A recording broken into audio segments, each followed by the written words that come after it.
Le programme de Haïti, que nous avons développé en Haïti à partir de 2009, est devenu le premier programme de notre organisation, avant que le séisme intervienne.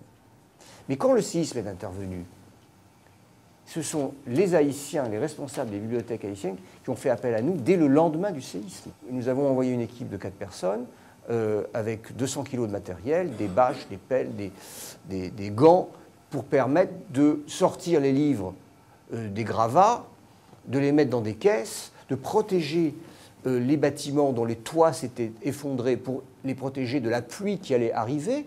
C'était la première chose à faire. Après le 12 janvier, il y a eu une migration très sensible de la capitale vers les villes de province. Ce qui fait que les structures qui sont intactes après le 12 janvier ne peuvent plus répondre à la demande. Et avec le soutien de Bibliothèques sans frontières, nous allons pouvoir agrandir d'une part ces structures, augmenter les fonds documentaires qui sont là, les fonds documentaires en français, et aussi avoir des bibliothèques provisoires pour faire de l'animation culturelle, à augmenter l'offre de lecture publique dans ces zones-là. Après, il y a tous ceux qui sont dans des camps.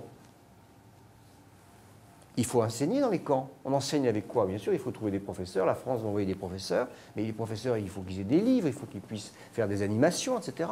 Donc ça, on va s'occuper de permettre de fournir ces instruments. Et puis, le troisième élément qui nous paraît très urgent, c'est que 11 des 12 bibliothèques universitaires se sont effondrées. Donc l'idée, c'est de reconstruire non pas 12 bibliothèques, mais une grande bibliothèque. Et puis pendant qu'un bâtiment se reconstruit, on va préparer à Paris la bibliothèque qu'on pourra transférer quand le bâtiment sera construit. On fera venir les bibliothécaires, on va leur faire une formation dans une université parisienne.